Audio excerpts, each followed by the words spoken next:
ഉമർ റളിയല്ലാഹു അൻഹു ഇങ്ങനെ വലിയ സീനിയർ സ്വഹാബിമാരിരിക്കുന്ന സദസ്സിൽ ചെന്നിരിക്കാറുണ്ട്. ബദറിലൊക്കെ പങ്കെടുത്തിട്ടുള്ള വലിയ മഹാന്മാരായ സ്വഹാബിമാർ. അവരുടെ അടുത്തേക്ക് പോകുമ്പോൾ നിങ്ങളെപ്പോലെ ടീനേജറായ ഒരു കുട്ടിയെ കൈയും പിടിച്ച് കൊണ്ടുപോകും. അതാരെന്നറിയോ? ഇബ്നു അബ്ബാസ് റളിയല്ലാഹു അൻഹു ആണ്. ഇബ്നു അബ്ബാസിനെയും കൂട്ടിയിട്ട് ഇപ്പോൾ സീനിയേഴ്സ് ആയിട്ടുള്ള സ്വഹാബിമാരുടെ അടുക്കൽ ചെന്നിരിക്കുകയാണ്. അപ്പോൾ ചിലർക്കെങ്കിലും തോന്നും, എന്തിനാ ഈ പയ്യനെ ഇവിടെ നമ്മുടെ കൂടെ കൊണ്ടുവന്ന് ഇരുത്തുന്നത്? അങ്ങനെ ചിലരെങ്കിലും ഉമർ റളിയല്ലാഹുവിനോട് ചോദിച്ചു.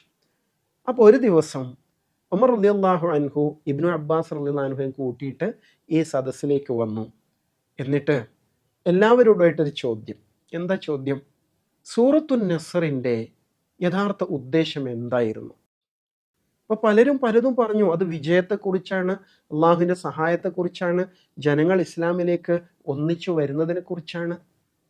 അപ്പോൾ ഉമർ റളിയല്ലാഹു അൻഹു ഇബ്നു അബ്ബാസ് റളിയല്ലാഹു അൻഹുവെ ചൂണ്ടിയിട്ട് ചോദിച്ചു, എന്താണ് താങ്കളുടെ അഭിപ്രായം? അപ്പോൾ ഇബ്നു അബ്ബാസ് റളിയല്ലാഹു അൻഹു പറയാണ്, ഈ സൂറ നബി സല്ലല്ലാഹു അലൈഹി വസല്ലമയുടെ ദൗത്യം പൂർത്തീകരിച്ച് തിരിച്ചു പോകാൻ വേണ്ടിയുള്ള ഉണർത്തലാണ്, അവിടുത്തെ വഫാത്തിനെ കുറിച്ചുള്ള സൂചനയാണ് നൽകുന്നത് എന്ന് പറഞ്ഞു. അപ്പോൾ ഉമർ റളിയല്ലാഹു അൻഹു അതിനെ ശരിവെച്ചു. അതാണ് ശരി. ഇപ്പം മനസ്സിലായില്ലേ ഞാൻ ഈ ടീനേജറായ ഈ കുട്ടിയെ ഈ സദസ്സിലേക്ക് കൊണ്ടുവരുന്നതിൻ്റെ കാര്യം എന്ന് ഉമർ റളിയല്ലാഹു അൻഹു ചോദിക്കുന്നുണ്ട്.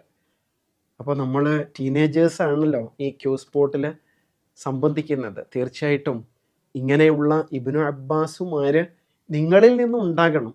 അങ്ങനെ കുഞ്ഞു പണ്ഡിതന്മാരുണ്ടായി വരണം എന്നത് നമ്മുടെയും വലിയൊരു സ്വപ്നമാണ് കേട്ടോ.